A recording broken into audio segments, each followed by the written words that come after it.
This is Special Chronicles, giving respect and a voice to people with special needs.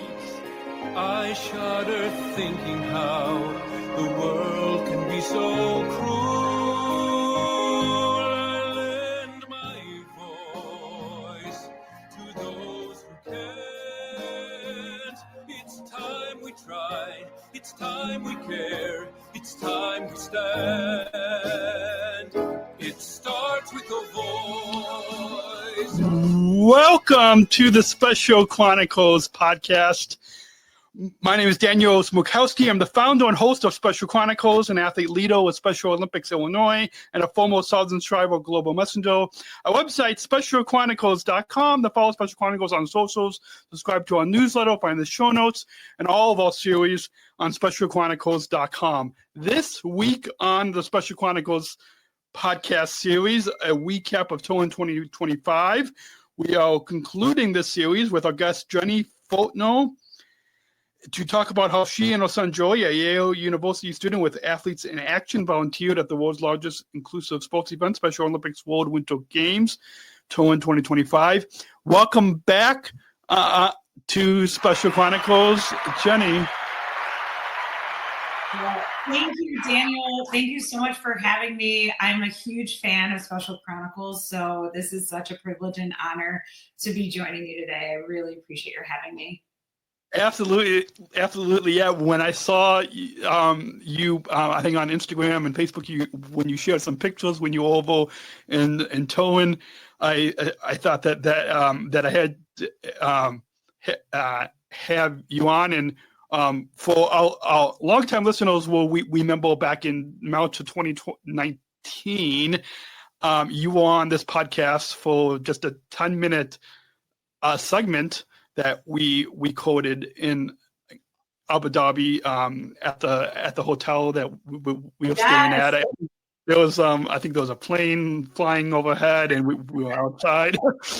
It was amazing. That was such an incredible experience, and then that was also so surreal because if you remember, then the next year was COVID, and we couldn't even leave our houses. But the year before, here we were with 170 countries together in Abu Dhabi. So I remember that like yesterday. And I know.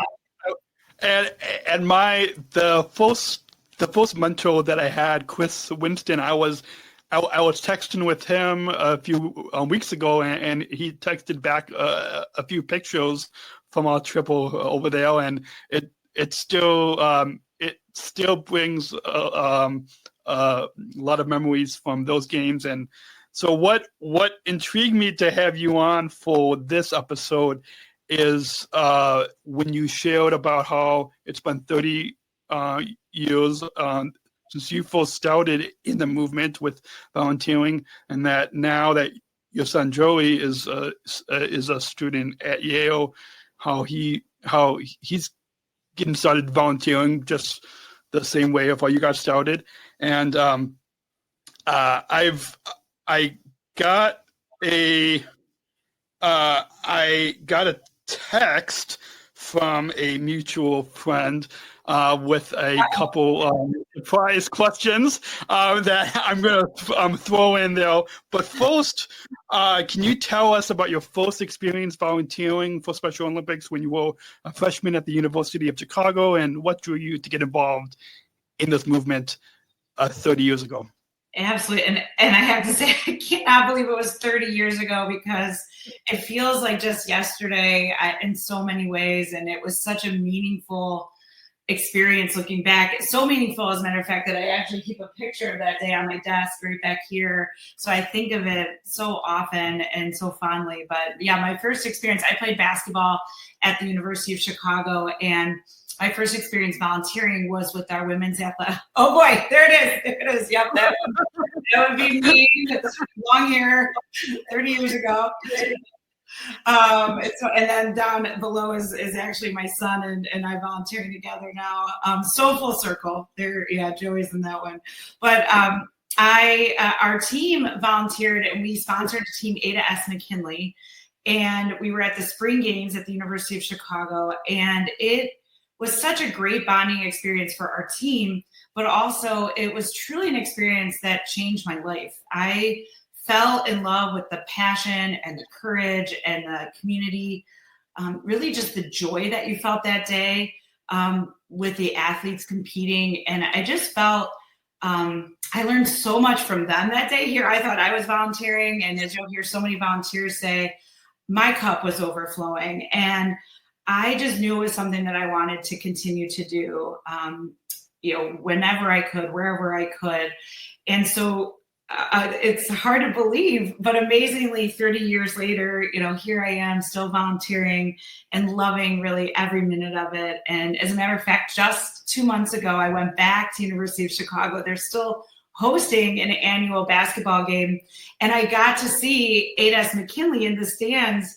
And sure enough, some of the individuals that were competing that day were in the stands, and I got to high five them and see them. And so lots of full circle moments. And of course, now being in Turin with my son was just amazing. Awesome. So for those of you that are just listening to the audio podcast, I know many of you that are listening to the program are just listening to us on audio, but you might want to go check out the video on our YouTube, specialchronicles.com, and then click on YouTube. And you can see some of the pictures that we're going to put up throughout this episode. It was neat too. And I think you shared this picture on your Instagram and Facebook side by side. And so it was neat to see that full circle moment. Yeah, I think what's interesting is Joey, my son, my oldest son, he's a football player at Yale. So this is a group of student athletes. He, as you said, is with the group Athletes in Action that focuses on faith and service. And we'll talk more about them. But they came over. There was a group of 13 from Yale, but 100 college student athletes from across the country that went to Turin, Italy to serve over their spring breaks. And what was amazing to me, I thought back, Joey is the exact same age that I was in that picture volunteering. And so that was a really special moment as a mom, and to share that experience together with him. So I hope 30 years from now, he'll still be volunteering along with my other 2 kids as well. Awesome. So for our listeners that are watching the video, this picture that you see on the screen, Joey is the one on the left, right? Yes, that's correct. I think since then he may have shaved his mustache and beard, but that is awesome. So how has, I'm sure you've seen Special Olympics, you've seen this movement evolve a lot in the past 3 decades. How has your journey with Special Olympics evolved over the past 30 years, the past 3 decades, and what has kept you so passionate about volunteering and advocating for so many of the athletes like myself and the over 5 million athletes across the globe? Yeah, that's a great question, Daniel. Once I started working, I knew I wanted to continue to volunteer, and I hope everyone out there listening goes out and just goes to one event, because it really just hooks you in. And that was the case for me, at least. And thankfully, I worked for a firm, Goldman Sachs, for 25 years, who was extremely supportive of giving back to the community. And so we had a community teamwork day when I was a first-year analyst, that we could go out of the office and volunteer. And so I said, well, could we go to the spring games as a group? And we did. And it was the same spring games that I volunteered when I was in college. And from there, they're still in Chicago. Yep. Back then it was at Hyde Park. Now it's in Chicago, but they still volunteer there, which I love. And from there, a mentor and friend, Carl Allegretti, who worked at Deloitte at the time, and he was chair of the board of Illinois, encouraged me to put my hat in the ring to join the Special Olympics Illinois board. And I remember thinking, gosh, I'm young. I don't know that, I thought I wasn't maybe qualified yet or anything. He said, no, I really think that you should give it a shot. And I'm just so blessed that Special Olympics Illinois at the time took a chance on a young 20-something, because that really became one of the most meaningful experiences of my life, being a part of the board. I was on the board for 20 years volunteering, and one of the things that I love the most about it, and you'll appreciate this because you are a board member, have been a board member of Illinois, is that athletes of Special Olympics worked alongside as board members. And to this day, some of the board member athletes and I are dear friends. Some of the best friends in my entire life, including yourself, are from that time serving on the Special Olympics Illinois board. And then from there, fast forward, I was asked to co-chair the 50th anniversary of Special Olympics at Soldier Field, where the very first games took place. And that was 1968 were those games. And so 50 years later, we had 10,000 people for our first ever Global Day of Inclusion. We built an eternal flame of hope that's still there to stand for hope and inclusion for all, that's always lit. And we raised $10 million for the movement. And it was just an incredible experience to have the world come to Chicago for that. And after that, they asked me to join the Special Olympics International Board. So I'm starting my third term there. I'm on the executive committee and finance chair. And then I'm wearing my shirt today, but law enforcement, which just does an incredible job. The LETR, Law Enforcement Torture On, asked if I'd join their international council. And so I'm on my second term there. And, really what has kept me so passionate about this is that I have met the most amazing people along the way through this movement. The people that SOI serves and the people that are a part of it are passionate, determined, they're brave, they're brilliant, and they're just so, so, so incredibly kind. And I continue to advocate. You'd ask why. And it's because we are making progress. I really have seen it over 30 years, and that's encouraging. But there is still so much work to be done. And I just vow that I will spend the rest of my life volunteering and trying to give back, all that Special Olympics has given to me.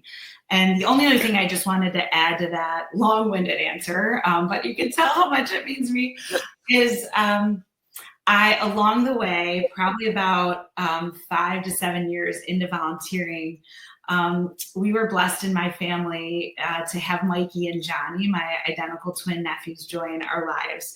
And Mikey and Johnny are now 23 years old, and they were diagnosed at age 2 with intellectual disabilities. And at age 8, they participated in their first Special Olympics. And that's another picture that I have somewhere in the office because that was such an incredible day. My 3 kids, Joey, who you saw in that picture, Mikey and Mary, got to high five and see their cousins win their first medals. And I remember seeing my brother and looking, and he had tears in his eyes. And I said, what are you thinking? And he just said, wow, this is the first day that my boys have been able to be celebrated for what they can do and not told what they couldn't do. And so that was it. I was already hooked, but seeing it as a family member, what it meant to my kids to high five their cousins and what it meant to the families and to my nephews has just been life changing in every way. Awesome. Yeah, it's neat to see how you got started with Special Olympics and then where you are today. Perhaps we might even have a listener that might be in their 20s and want to join the board of directors or get involved. I remember when as being an athlete board member and being at the board meetings with you, and then the eternal flame of hope at the 50th. I think with either my Canon or my Nikon camera, I took a picture and I got it printed. I printed an 8x10 of that, and I've got it in my living room. My mom, I think, has it hanging up in her living room as well. So yeah, that yeah. So tears in my eyes because. That just brings tears to my eyes. That means so much to you. I have my statue of the Flame of Hope behind me, and I look at it every day, and it really does mean something. It's, the eternal flame of hope for inclusion and acceptance and respect for all. And we are making progress, like I said, but we still have some ways to go. And it inspires me every day to keep the work going and to keep doing and to keep doing what you're doing, Daniel, because you're really doing an incredible job. Thank you. Yeah, absolutely. So building upon your how you just shared the change and how you got involved over the past 30 years. In your perspective, how have you seen Special Olympics? How have you seen this movement grown and impacted the lives of athletes like myself and their families? Yeah, it's been amazing. I was thinking about this 30 years and what has changed, and also at the core, what has still stayed the same, which is beautiful. Because I think it's really important as you grow in any business or any company that you stay true to your values. And so the most important thing is, I believe that the oath, let me be brave, and in the attempt, right? And if I cannot win, let me be brave in the attempt. And that idea of acceptance and inclusion for all has stayed at the values and at the core. But what I love that has changed as well over the last 30 years is really when I first started, it was more, I'll call it traditional sports, where the Special Olympics athletes would compete with each other. And while we still had that as a core program, what I think is really exciting is the movement has also evolved to include unified sports, which for those that don't know, unified sports and unified champion schools are where athletes with and without disabilities have the opportunity to compete with each other. And I think that has been a really exciting change in the movement as well, and a great addition.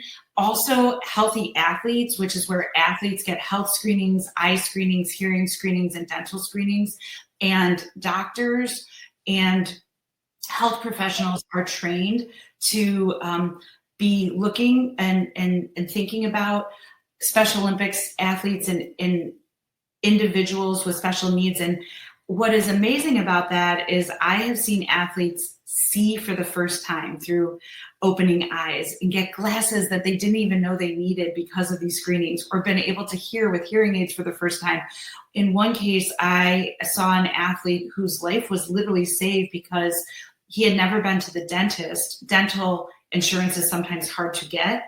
And so he had never been to the dentist, and they found he had oral cancer, but they caught it early enough because of these screenings. So that is truly life-changing. And then lastly, and maybe my favorite, is the Athlete Inclusive Leaders Program, the Athlete Leadership Program, because through that, Special Olympics athletes are trained to be global messengers, of which you are one, a Sergeant Shriver global messenger now, which is a huge honor, Daniel, and also do leadership training. And I just love that, because I have seen athletes find their voices, go on to start podcasts like you have, Daniel, and also good friends Lisa and Kurt Noble and so many others. I've seen athletes give speeches that before would not even talk. I know some that had not found their voice when they were in grade school and high school, and now go on to give speeches in front of huge audiences. And maybe even most importantly, I've seen athletes open their own businesses like Just Z in Illinois and go on to work at global companies like you and so many are at United and Jewel and Walgreens and so many places that are now hiring athletes because they see the amazing workers that they are. They see the value. They see all that they have to offer. I believe the sky is the limit here, and to see where this has evolved over 30 years has been so encouraging and so inspiring. I'm just honored to be a part of it. Yeah, absolutely. It's amazing, not just the sports that we're involved in, but it's amazing the confidence that we've all gained through athlete leadership programs, whether at the local level or even the 10 of us every 4 years that are Southern Tribal Global Messengers.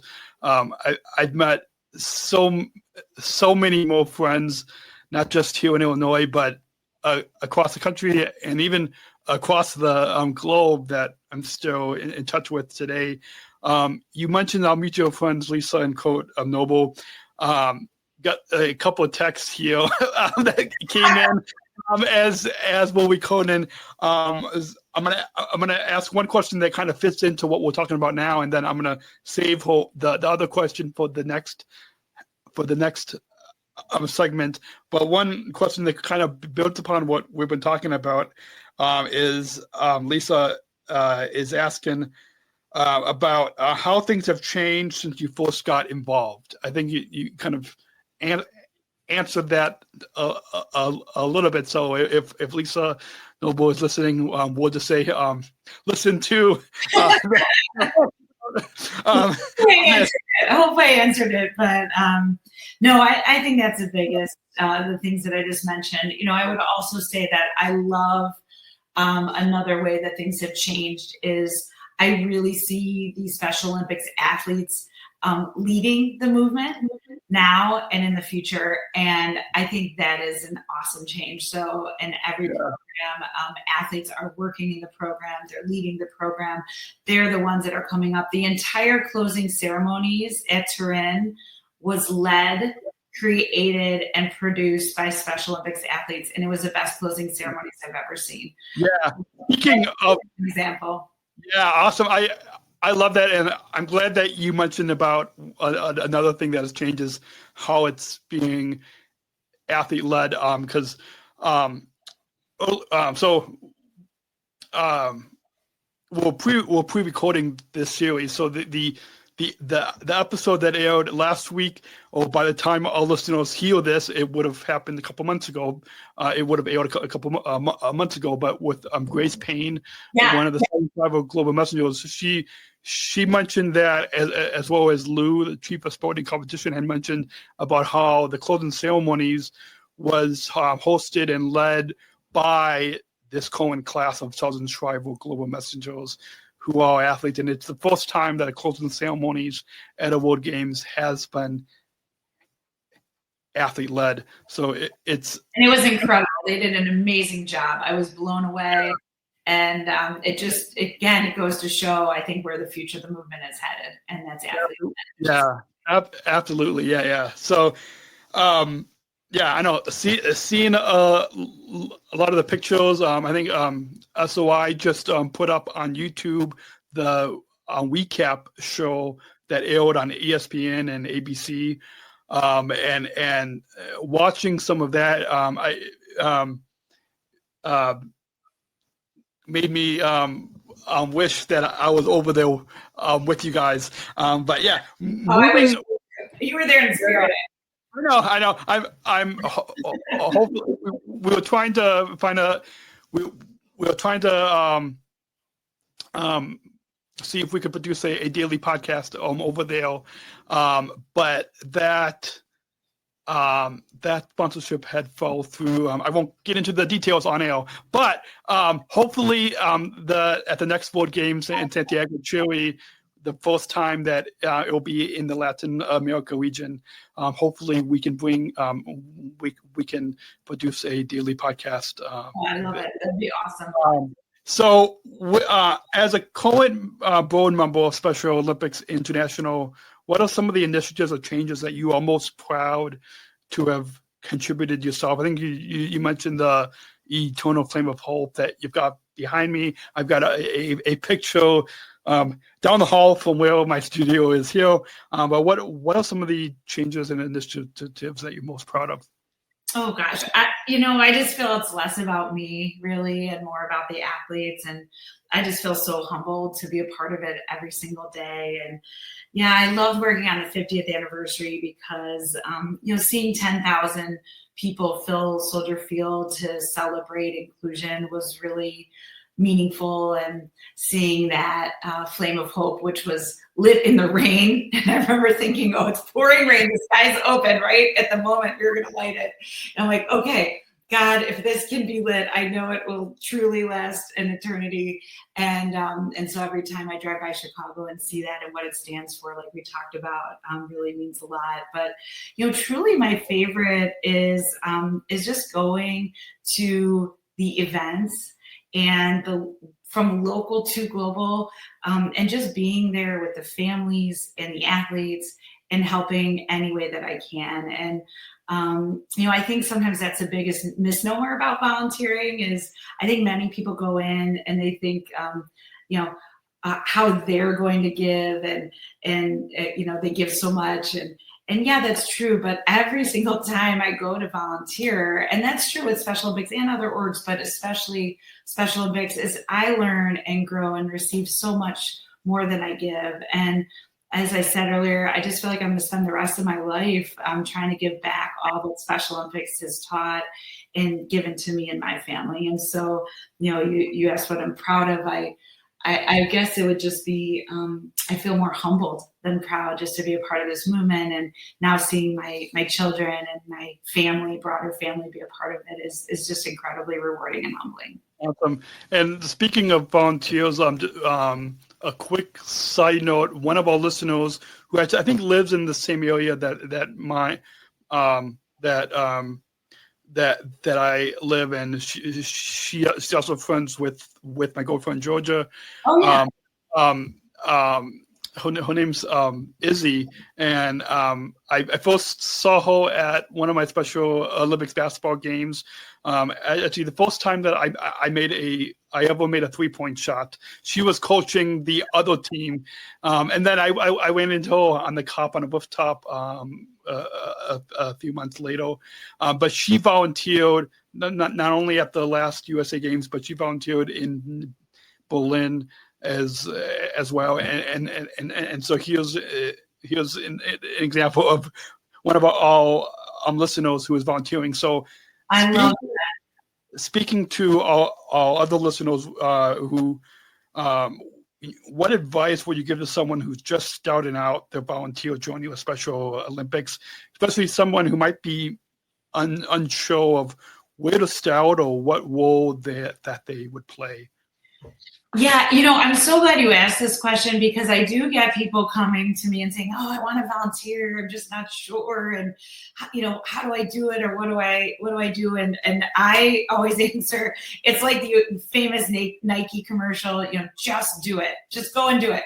And I would say, you don't have to know exactly what you're doing. You don't have to, I was so nervous to join the board, as a 20-something, and I was like, well, I don't know if I have the skills yet, and then you'll develop them, you'll learn them. But I would say that Special Olympics truly is one of the easiest organizations you can start volunteering at. So if you've never volunteered before, I say just go to an event because everyone is so welcoming. It's like the mission, and they're so kind. And I promise you will find your spot in no time. And sometimes it's just going to an event and you can go and show up and cheer on the athletes, give high fives, give hugs.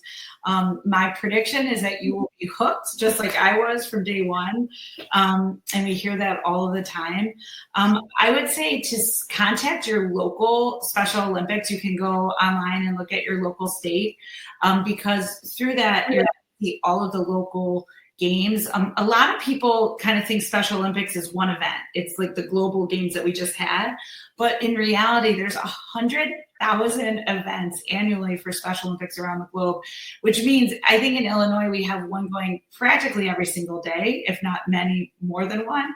And so just even locally in your community, you can find that. Also, as I mentioned earlier, I'm part of the law enforcement torch run.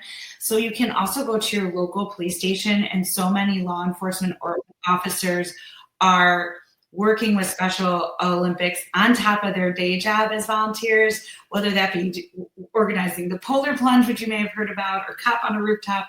But they also need lots of help in volunteering. And you haven't lived till you plunge in negative, degree weather in cold water.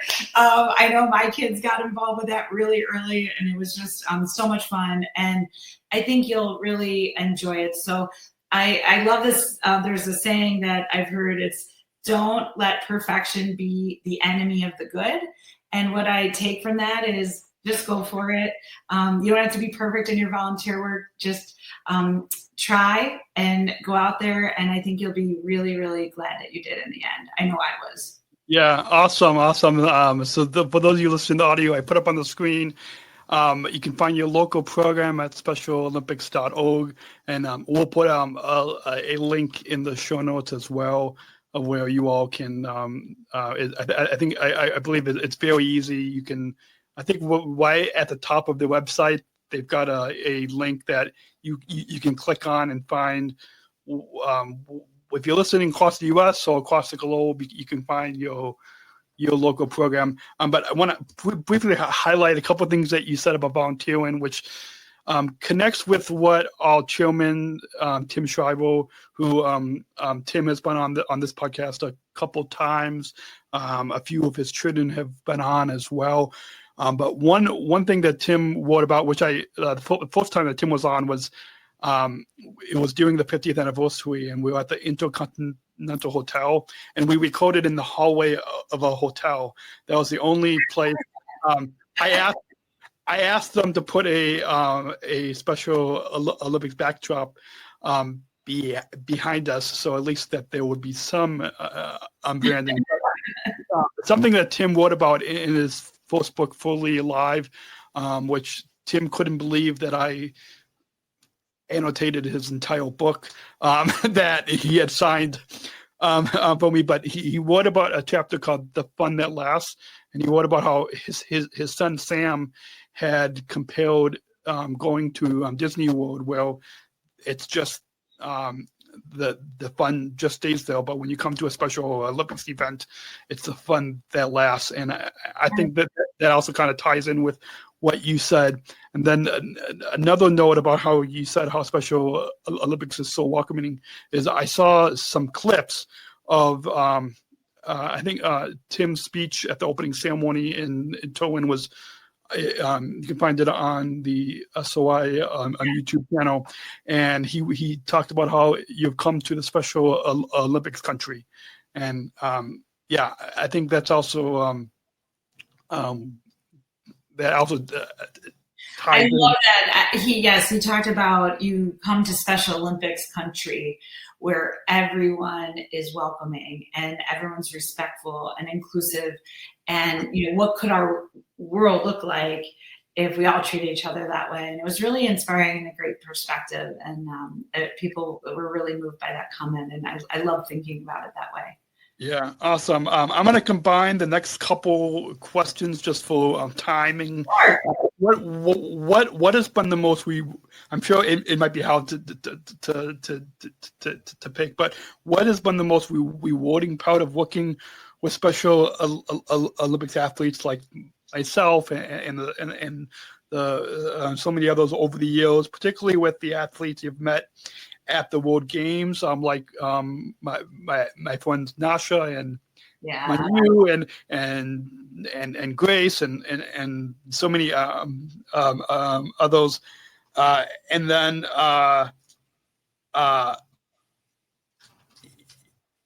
then tie that in with how volunteering with Special Olympics aligns with your personal values and how it's influenced your perspective of inclusion and of community.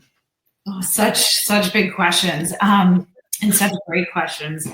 I have to say by far the most rewarding part of volunteering Special Olympics has been developing such special bonds and close friendships. Yes, with the fellow volunteers that I've known over 30 years, but importantly with the Special Olympics athletes, as I mentioned, those who have served with me, those I've cheered on. The Special Olympics athletes that I've met have become some of the best friends in my entire life. And I also have loved meeting athletes from all over the globe. I just love hearing stories. The stories that some of these individuals have are the most inspiring that I've ever heard in my entire life. And I think sitting there and just listening sometimes, we're all so busy. And when you go to a World Games and you're there for that purpose and just to sit and pause, and I'm so grateful for your podcast because it essentially gives people the opportunity to hear these incredible stories that otherwise may not have been heard. Yeah. And they are so important to be heard. And so I think that is incredible. And when I hear these stories, it just is a reminder that there is still a lot of work to be done, especially in certain areas, not in our country, but also around the globe. And there's still stigma to overcome, and there are gifts and talents in all of these amazing individuals. And we just need a platform to get them seen and heard. And so I would say that that's been some of the most rewarding, is becoming friends and hearing the stories. And then I think you asked a little bit about personal values and how it's influenced my perspective on inclusion. And I guess that ties in a bit, because I really believe that God has given each and every one of us, I believe God makes us in his image, and that God has given each and every one of us gifts and talents that are meant to be shared with others. And so to me, volunteering with Special Olympics is so aligned, because not only is it giving me a way to give back and use some of the gifts and talents God has given me, but also importantly, I see it as an opportunity to help individuals who maybe have not had that opportunity for their gifts and talents to be seen, developed, and shared, to do that. And as you had mentioned earlier, seeing some of the athletes go through the global leadership training and give speeches for the first time when I knew them back when, and they were maybe shy or more quiet, and to be out on this platform and sharing their gifts and talents and having their voice heard is one of the most rewarding experiences of my life. And so, as you kind of said, if we could have the whole world behave a little more, like the Special Olympics community, seeing the good in others, respecting each other, I just think this world could be such a happier, more inclusive, respectful, and amazing place. And I am so grateful to the athletes of the Special Olympics, because they give me hope that can be the reality, that, that global, the flame of hope that we talk about. When I go to a Special Olympics, it burns so bright. And, especially now when you hear the news or other things, it can weigh on you. And when you go to one of these events and you see what it can be like, it gives you hope that you can bring that little bit each day to your own life and whatever interactions you're having. And so that's really how it's helped me deepen and, I think, reinforce the values that I was raised with, but manifest in new and different ways each time.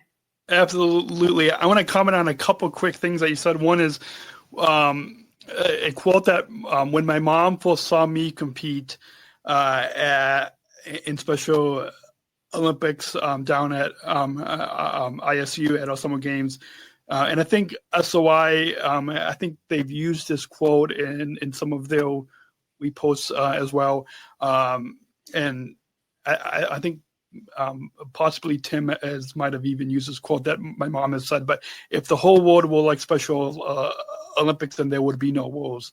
And I think that also ties in with what you said. And then you mentioned about the impact of those of us athlete leaders. I want to and the from where we've started and to where we are today. I want to mention one a mutual friend of ours, Jack Carl Widow, who's Jack Lawwitter, whose mom Brooke is now the past Kathy Schneidwin. Brooke was chair, and now Kathy, and amazing friends, dear friends. And so I remember I was at that training that I had his first athlete leadership training, and I remember how he I forgot how old he was, 8 or 9, or he was really young and shy to give that first speech.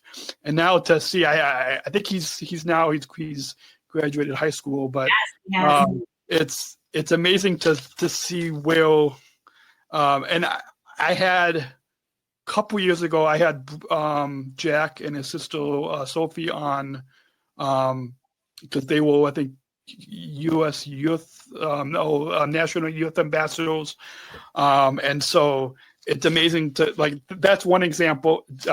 Jack is a great example of where someone who might not have thought that he would be public speaking and being an athlete leader, and then to see where he is today.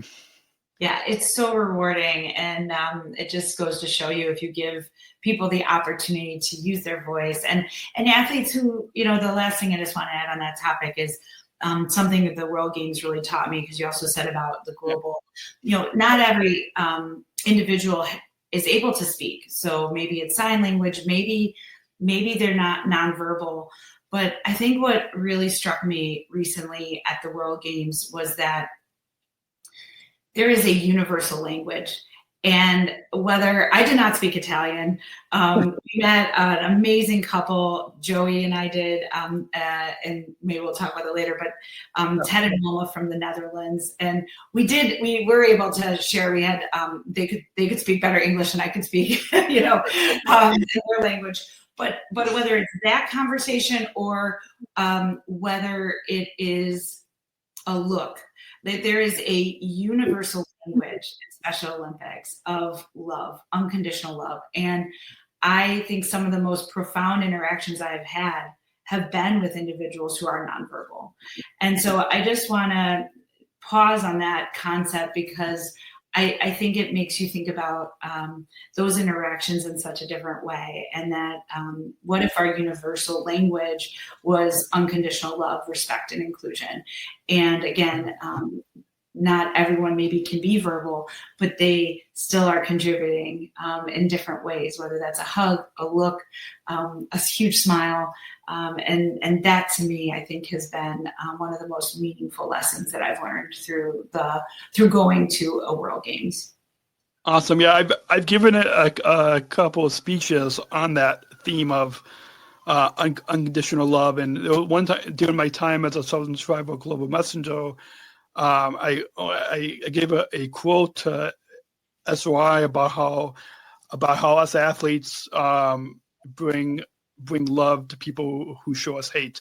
And I think that's a big, especially with a lot that's going on in across the globe today, and with a lot of hate being shown towards those of us with intellectual disabilities, that unconditional love of when people come to a Special Olympics event, see us speak, that unconditional love, I think, Whitty speaks a lot. So powerful. It is so powerful and meaningful.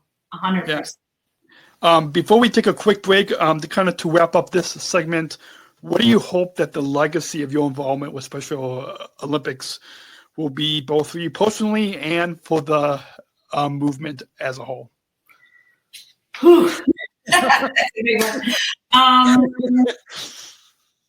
I just hope that the athletes and the families involved with Special Olympics will just know how much I love, respect, and value them and all that they've taught me. And so it kind of comes back the opposite way, I would say. I hope that would be a legacy. I also hope that my family and my children will look at the world through that lens as well, about seeing the good, seeing the gifts and talents that everyone has, and finding ways that we can all share that with each other. And I think that's an important legacy. And, I just hope that we continue to have unified teams, because I think, studies have shown that those who participate in unified activities and experiences, whatever those may look like, when they're younger, are more likely to hire and to be inclusive in their practices when they're older. And so I think that's a great legacy as well. And I'm excited about that part of the movement, because I'm starting to see that play out. I see you and some of the fellow Special Olympics Illinois athletes working at United. I see, one of my dear friends for 30 years, Carrie Ganser, at the Jewel every week, and, and seeing that. And I think that is the future of where we can go. And so that will be such an incredible legacy. And I will keep doing everything as I can. Every day I'm above ground to continue to give back and try to make this world as inclusive as it can be. Awesome. Yeah, it's amazing to see that the legacy that we can make through this movement. And with that, hopefully we can get the video to unfreeze there. But we're going to take a short break. When we come back, we'll get into talking about how your son Joey got involved with volunteering with athletes in action with from Yale University to volunteer at the World Winter Games. So we'll get to that after this short break to let you all know that this episode is brought to you by listeners like you. Please join our supporters with a monthly or one-time donation so we can operate our studio and continue our mission, giving respect and voice to people with disabilities. Visit specialchronicles.com/give. That's specialchronicles.com/give to support this podcast. And if you want to access bonus content, like the 15-minute pre-show of Jenny and I just chatted before we started recording, and kind of get where we break down that fourth wall, and we'll let you guys in to that behind-the-scenes access. If you can join now at specialchronicles.com/plus. That's specialchronicles.com/plus to access that bonus content. And with that, Jenny, to introduce this next segment, I'm going to pull in a question that our mutual friend Lisa Noble had texted here. And if for those of you listening, just a quick plug to Lisa's and Coach's Amazing Individuals podcast. If you go to specialchronicles.com and click on browse our podcasts, Lisa's podcast is linked there, so you can, of course, you can listen wherever you get podcasts, but you can also listen to whole podcasts right on specialchronicles.com on the Special Chronicles Network. But Lisa asks how your son Joey told you that he was going to volunteer in Turin, and how that made you feel. Well, first of all, huge shout out to Lisa and Kurt, and I would encourage you to watch their podcast as well. I'm a big fan also of that. And so I'm glad you directed everyone there. But no, it's a great question because it was probably one of the most proud moments as a mom I've ever had, which is, so Joey is a sophomore. He's a football player at Yale.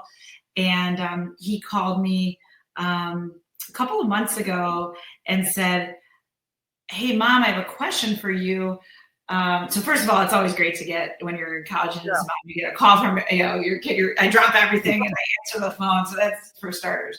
But second, he said, I was wondering if I could spend my spring break this year volunteering with Special Olympics.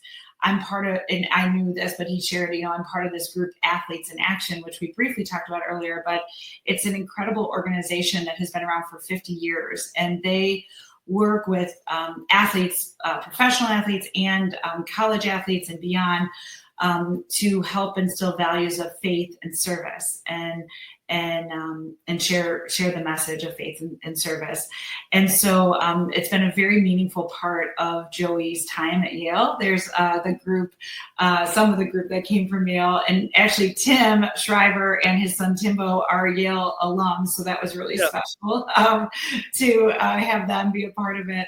And so he said there's a group of about 13 of us that are going to want to volunteer through Athletes in Action at the World Games in Turin. And I said, Joe, this is amazing, because he didn't even know I was going already. I was going there for Special Olympics International Board meetings and to volunteer.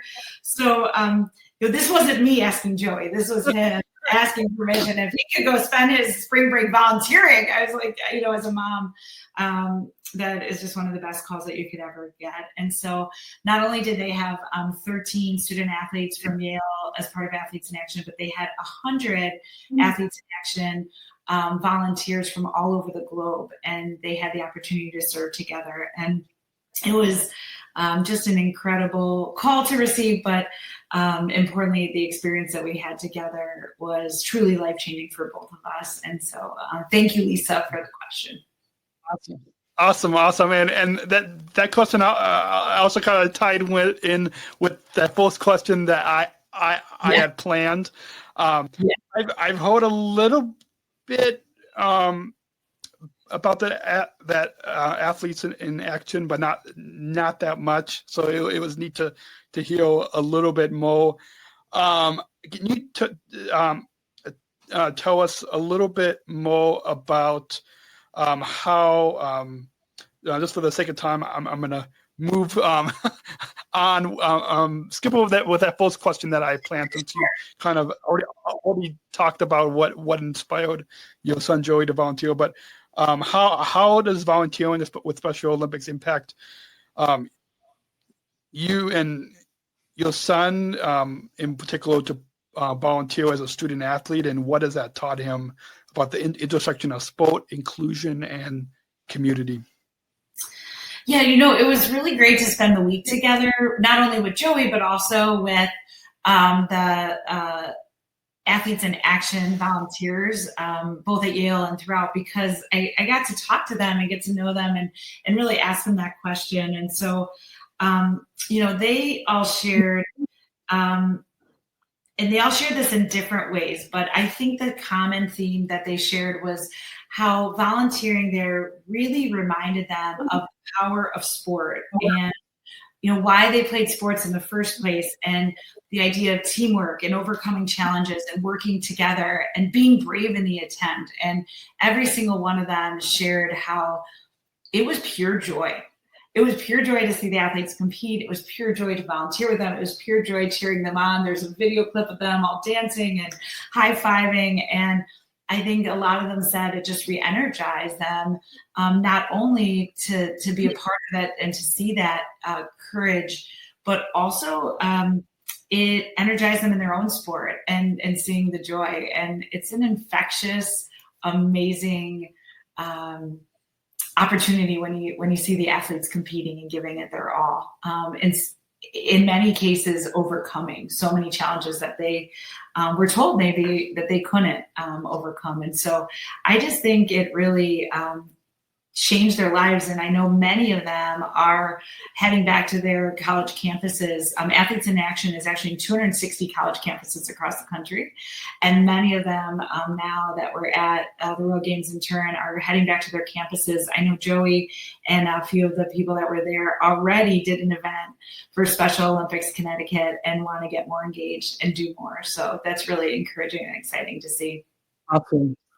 Awesome. I love that. And just for those of you watching the video, I'm going to put up on the screen another picture of our mutual friends, Tim Shriver and his wife, Linda, who I'm also friends with both of them. But you maybe just talk briefly a little bit about what it was like. I mean, you've met Tim in the past, but what was like for Joey to meet with him and his wife Linda?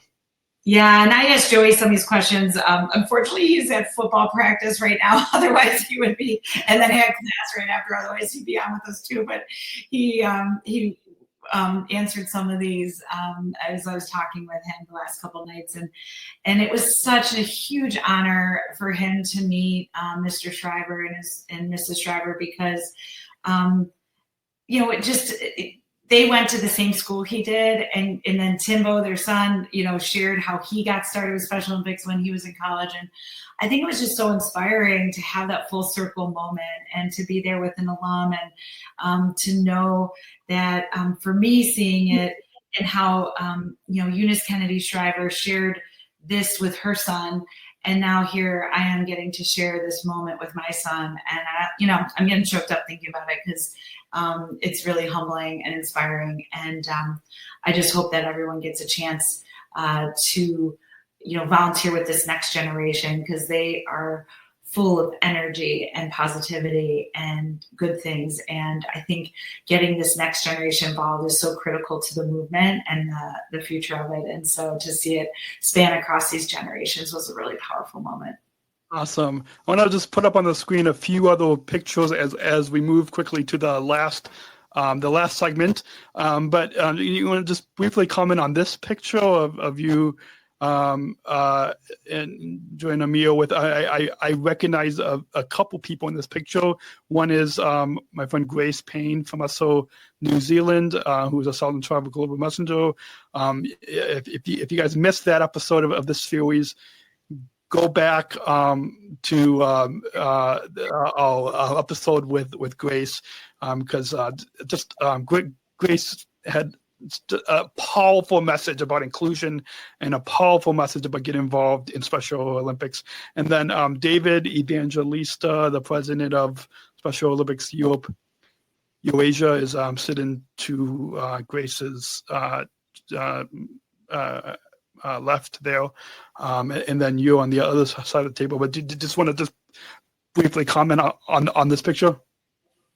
This picture makes me smile so much because it was such a meaningful lunch where there were some amazing supporters and donors, as well as just such a global bringing together.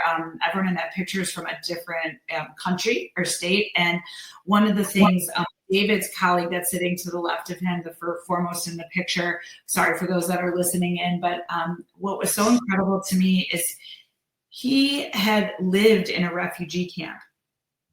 And so one of the things that we talked a lot about during this lunch and was what is happening currently with athletes, Special Olympics athletes and others, but what it was like to be in a refugee camp. And he has gone on to lead the Special Olympics group that is focused on refugees. And, that's so important right now with Ukraine and so many places. And so some of the leaders at the end of the table there had welcomed in refugees into their Special Olympics movement. And so we just talked a lot about how important it is. I know this is a really moving story, but my very first time as a board member of Special Olympics International, the very first meeting in Abu Dhabi that I went to, they shared a story of a young boy that one of our fellow board members who also works with UNICEF and was at a refugee camp, went to a camp, and he had just reunited a mother and a son. And so he gave them a moment. And while he did that, he was walking around and he found a little boy that was 10 years old and chained to a fence. And he said, well, what is happening here? And they said, well, he has a form of autism, and actually he came to learn later that his mom chained him to the fence because she was worried for his safety and security, and worried in the refugee camp that they wouldn't understand. And so I was sobbing when I heard that. We had the chains at our meeting, and it has an amazing ending in that at the Abu Dhabi World Games, that athlete was actually able to be there to compete because our fellow board member then helped create a Special Olympics for that refugee camp and others. And they saw what this athlete could do. And he went on to go to school and went on to be able to compete at those games a few years later.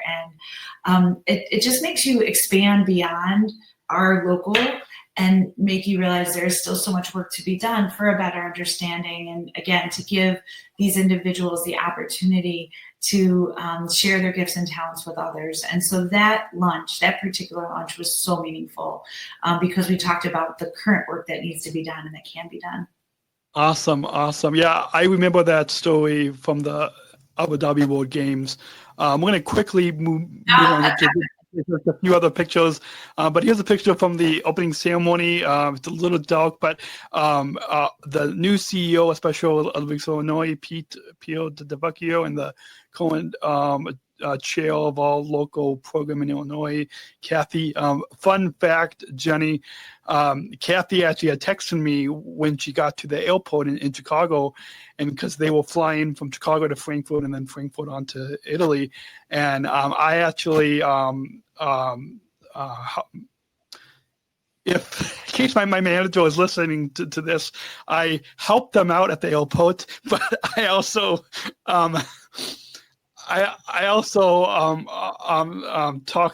sat and talked with them at the gate. I don't know if I should, in case my employer was listening to this. In case they're listening to this, I did help them, but Yeah, I saw them off at the airport since I'm one of the service ambassadors at United. But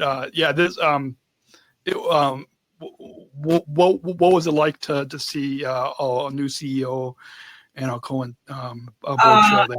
It was so great. Kathy and I were on the board together way back when, and we are dear friends, and Pete has been incredible. There we are celebrating a 50th birthday of two of our amazing Special Olympics teammates as well, and just we had the best time visiting and celebrating a 50th there, and just we become such good friends, and seeing them in that setting, globally, just such great leaders in all these pictures, and again on the podcast, I feel like that has been one of the biggest blessings through volunteering is, as I said earlier, meeting these incredible people who give so much of themselves, the athletes who give so much, and developing these lifelong friendships. So to get to see them in that setting was just incredible. So I celebrated actually Dan Conley's 50th birthday, and Kathy Schneidwin's birthday, which I won't give her age, but we got to celebrate 2 birthdays over there that were so incredibly meaningful. So awesome. Both of them on great birthdays. Yeah. Big shout out to both of them. Dan, I know that I think he's involved with the technology or something with the games and the results. Oh yes, he was doing all the results for I believe it was figure skating. He had a big job, but he was lucky to be able to sneak away after it ended for a quick birthday celebration. And then that other gentleman next to Kathy is Dan's husband, Mike. I don't know if he was anymore, but it's neat. And then just a couple other quick pictures I want to highlight for our listeners. Here's a picture with the mascot, Molly, and then Sean, and then Emily Klingo, who is, I think, the Chief of Leadership and Organizational Excellence. Who was Emily's a great leader. And then Sean is incredible with all of our government affairs, and both have become dear friends. And I just saw this picture because the mascot was so great. It was the start of the games, and they have just been working nonstop. I don't think any of the Special Olympics individuals that are part of these games slept for months. And I just wanted to give a quick shout out to everyone on the Special Olympics International staff and the local organizing committee, as well as locally the Special Olympics Illinois. Just could not do what we do without your leadership and your incredible work ethic. So grateful for all you do day in and day out for the athletes. Awesome. Yeah, absolutely.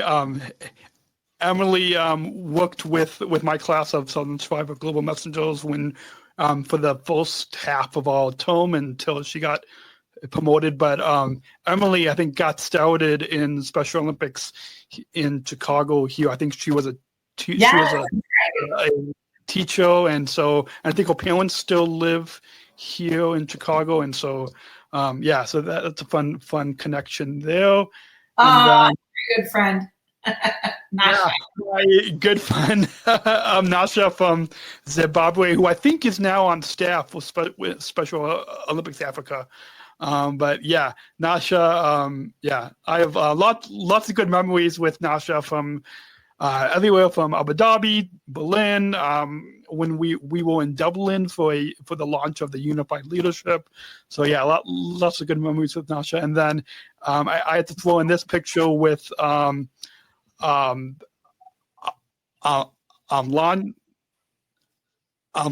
on the left, I think, who worked at SOI, and then Manu, and I believe that might be her mom. Yes. Yes. This is one of my friends. As you said, these smiles really say it all in these pictures. And for those that are on the podcast, we're just beaming from ear to ear because of the pure joy of getting to to be there together with each other and some of these friends that I've now met. And we see each other on Zooms from time to time, but to be there physically because they're across the globe literally was just incredible, especially after so long. These Winter Games we waited a long time for because of COVID and other things and delays. So it was truly a reunion of sorts, and a really incredible one at that. Awesome. Well, just for the sake of time, we're going to sum up the last few segments. But I just want to just quickly mention for our listeners that it's free for you to listen, but it does cost money to keep the lights on, keep the technology plugged in, website, audio, video, hosting. This episode is also brought to you by the ComEd Energy Force Ambassador Program, the country's first energy and solar efficiency education program designed for and taught by people with disabilities. Learn more at specialchronicles.com/ComEd and specialchronicles.com/ComEd. And this episode is brought to you by United Airlines Bridge Disability Business Resource Group, connecting people of all abilities, including hiring Special Olympics athletes like myself as employees. Learn more on United's commitment for disability inclusion for employment and travel at specialchronicles.com/United, specialchronicles.com/United. But we're going to, for the sake of time, we're going to sum up the last few questions here. I guess you saw the last few questions that are for both you and Joey, but is there any, just for the sake of time, is there any particular highlight that you want to mention? We don't have time to get to all of the last few questions, but is there anything in particular that you want to highlight about both your and Joey's experience, or maybe an impactful lesson that you've learned from working with us Special Olympics athletes and how it's related to your everyday life? Yeah, absolutely. Because I think Joey and I both shared this sentiment when I was talking with him and debriefing afterwards and just reminiscing. So one, it was truly one of the most incredible things that we've done in our 20 years of being together. And it was so meaningful. And so I would encourage all of you again to just do it. Get out there and volunteer. I promise you, you will be so happy that you did. And in terms of lessons, Special Olympics every day that I'm involved continues to teach me to choose kindness, to choose to include. And the Special Olympics athletes just do this so naturally. And it's such a great reminder of how we can live our lives every day. And I'm so grateful in their leadership through their example. We talked about this to a great extent earlier in the broadcast, but to love unconditionally. I kind of thought of this the other day, but one thing that's hugely different at a Special Olympics event is you hug more and you judge a lot less. And again, if we could live our lives every day like that, I think this world could be a great place, and even better than it already is. And I think we're making, strides in that regard. And then Special Olympics taught Joey and I think, also to be brave in our attempts. Don't let fear of the unknown guide you. Don't let fear of what other people think guide you, but be brave in who you are and in the way that God created you each and every day, and continue to share those gifts and talents with others. And lastly, I would just say to live with joy. And I think of joy in all caps, Joy, joy. And life is hard and at times for all of us, and potentially it may be hardest for some of our Special Olympics athletes and what they go through every single day just to get out there to compete, just to get out of bed some days for some of them and what they do. But yet, in spite of that, they somehow manage to be so joyful in the way that they live. And that to me is one of the greatest takeaways. So I know that this week, as we head into Holy Week for those who celebrate, but just this week, in particular, I know that I'm going to come away from the Special Olympics Turin Games and do my best to live joyfully every single day. And I'm so grateful to have had that experience. And I'm grateful that you had me on the show. You're doing an incredible job, Daniel. And I'm so humbled and honored to have been here today. Yeah, I love those lessons. I think our listeners can get a lot out of it. And just like you, from my time at attending some of the previous World Games, from producing a daily podcast in Los Angeles to being a Southern Tribal Global Messenger in Abu Dhabi and Berlin, it's amazing the joy that both at the World Games, but then also at our local events as well, to see the joy that we bring. It's really powerful that we're able to share that joy with board members like yourself, with volunteers, with the coaches, with staff, and everybody continues to stay involved in this movement. Before we get to the final question, do you have any final thoughts on your overall time here today? This is the last time you were on again was just a 10-minute segment, but to be on for a full episode, you have any final thoughts on your overall time here? I am so happy to be here. Talk about joy. What a great way to start my day. I hope others will walk away feeling inspired. I hope others will walk away willing to just do it and go out and volunteer. Take that leap of faith. Be brave in the attempt. And I hope that maybe that could be a takeaway. And if we just reach one person, that's what it takes. And I just want to thank you again, Daniel, for all you do. This was a lot of prep, and just the passion and the energy that you live your life, but also that you share it with others through Special Chronicles and your work at United and all you do. You continue to be such an inspiration to me, and I want to thank you. And I want to thank you for your incredible gift of friendship all these years. I just truly, there are no words to express my gratitude to you and for being such an incredible part of my life. So thank you. Thank you. Yeah, it's amazing now. Now I think by this November, be podcasting for 17 years now to have this platform of Special Chronicles. So in just a few years from now, so like in 2028, so just before the next World Games, we'll be celebrating just about 20 years, and it's so to be at almost 2 decades of being able to tell and to share these stories on this platform.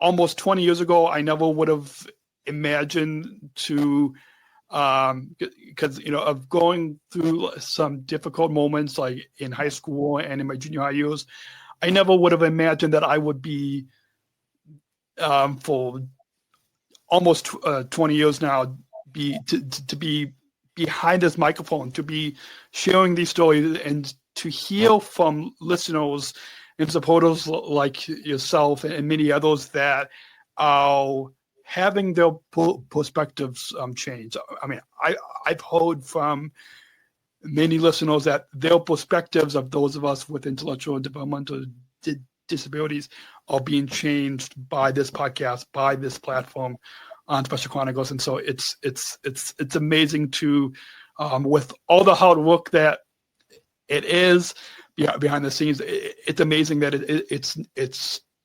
continuingly to make a difference in so many lives. Sure, it really is, and I'm just humbled to be a part of it today, and we'll continue to support and be a huge fan, as I started at the beginning of the show. So I can't wait to listen to the next episode. Yeah, I'm excited. And for those of you that are listening, we got one final question. But if you are listening, if you're just tuning in for the first time, we've got over 700 episodes that you can go back. But I want to highlight particularly this Recap of Turin 2025 series. you can go back and hear some excellent, powerfully emotional stories with Lou, the chief of sport and competition, where he goes behind the scenes of the World Winter Games, as well as hear from Southern Tribe of Global Messenger, Grace Payne, hear from athletes who competed in alpine skiing like Tylo, hear from an athlete, Mallory, who competed in alpine skiing, hear from a USA coach who is from Illinois, hear from a couple of athletes who competed in the new dance sport, a couple of athletes who competed in alpine skiing, including one that won 2 gold medals, hear about the Global Youth Leadership Summit, the Global Coalition for Inclusion, and from one of the sponsors, United Airlines. So tons of powerful, that's just this particular series, but tons of conversations. You all can go back and listen on specialchronicles.com to find all of the archives. Or if you're listening on Apple and Spotify, I think in the podcast feed, there's only like the last few hundred episodes, but you can go on specialchronicles.com to find all the episodes. And I just want to share just a few final plugs before we get to that final segment. You can shop our merchandise store, our Disabled Voices Matter merch. We have t-shirts, hoodies, coffee mugs. Disabled Voices Matter, and know that 60% of the profits will go back to Special Chronicles, specialchronicles.com/shop if you want to go and grab some of our merch. Tap that follow button so you don't miss a new episode. Subscribe to our newsletter, and you can find all that on specialchronicles.com. And we got one final question that we've got a bumper, so let's go ahead and roll that bumper. We're not just athletes. We are the ambassadors of an uprising. Peaceful protesters. In a rebellion against anyone who has a fear of difference. Difference. Our demands are equality. Dignity. And the recognition of our shared humanity. We will not stop or accept anything less. Today, our world is more divided than ever. And coming together has never been more urgent. The revolution is inclusion. Find out more at jointherevolution.org.